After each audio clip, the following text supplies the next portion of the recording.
Yıldız Home'la yaşam her yerde. Yıldız Home, kapı montajına ustalık katan detayları sunar. Kapı montajı için gerekli malzemeler,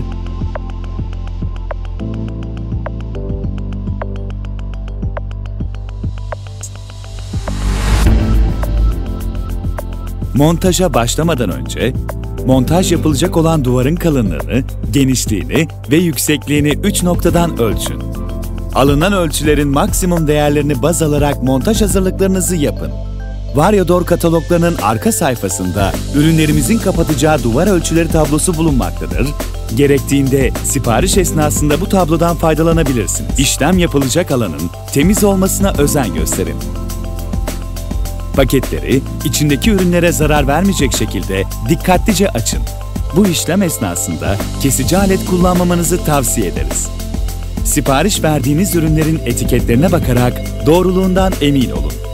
Öncelikli olarak ürünün ölçü ve renklerinin ihtiyacınıza uygunluğunu ve üründe herhangi bir darbe, kırılma gibi bir sorun olup olmadığını kontrol edin.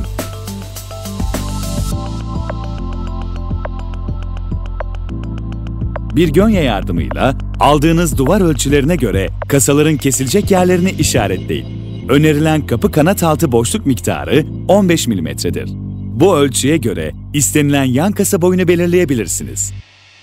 Kesim işlemini temiz kesim yapan bir testereyle yapın ve kasanın alt tarafından kesildiğine kesinlikle emin olun.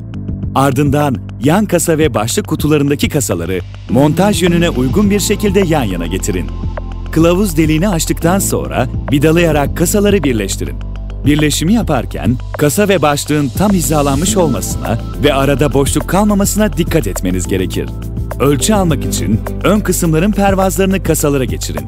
Yine gönye yardımıyla kesilecek yerleri belirleyin ve kesim işlemini gerçekleştirin. Başlık tarafına denk gelen boy pervazlarının kasadaki pervaz kanalına giren bölümünü başlığın genişliği kadar tıraşlayın. Pervazları kasaya geçirdikten sonra kasayı duvar boşluğuna ortalayarak yerleştirin. Pervazlarla duvar arasında boşluk kalmamasına dikkat edin. Kasayı duvara tamamen sabitlemek ve sağlamlaştırmak amacıyla 4 adet takozu menteşe tarafının üst kısmından başlayarak yerleştirin. Kullanacağınız takozlar kasa genişliğinden uzun olmamalıdır. Bu, pervazların yerine oturmamasına sebep olabilir. Su terazisiyle kapının gönyeli olup olmadığını kontrol ettikten sonra kasa menteşelerini pimi yukarıya bakacak şekilde paketten çıkan kısa vidalarla sabitleyin. Kilit karşılığı boşluğuna silikon kilit yuvası aparatını yerleştirin ve üzerine kilit karşılığını monte edin. Vidalamayı yaptıktan sonra elinizle düzgünlüğünü kontrol edin. Paketten çıkan uzun vidalarla kapı kanat menteşelerinin montaj işlemine başlayın. Tamamen gömüldüğüne emin olduktan sonra kanadı kasaya yerleştirerek menteşelerin üzerine dikkatlice oturtun. Kapıyı kapatın ve kanat takılı haldeyken gönye almak için tekrar takozları yerleştirin. Uyarı: kapı kanadının çalışmasında sorun olup olmadığını kontrol etmek için kapıyı tam kapatıp tam açın. Kapı dengede durmuyor, kendiliğinden açılıp kapanıyorsa ayarlama işlemini tekrar yapın. Ardından kilit takma işlemini gerçekleştirin.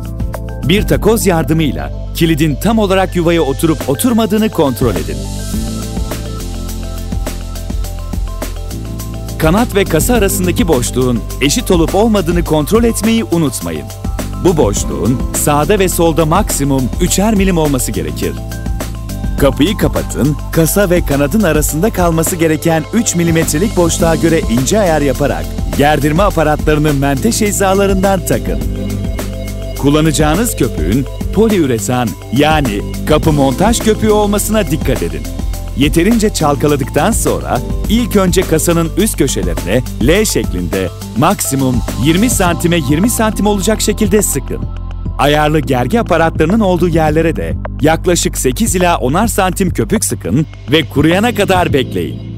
Tamamen kuruduğuna emin olduktan sonra gerdirme aparatlarını çıkarıp taşan köpükleri ürüne zarar vermeyecek şekilde kesici bir alet yardımıyla temizleyin. Ön pervazları temizleyerek plastik çekiç yardımıyla kasaya zarar vermeden küçük darbelerle yerleştirin. Ardından pervazların hiza kontrolünü yapın. Son işlem olarak firma talimatlarına göre kapı kolunu monte edin. Rozetli kollarda kolun alt tarafında bulunan sabitleme vidalarının her iki taraftan da mutlaka tam olarak sıkılması gerekir.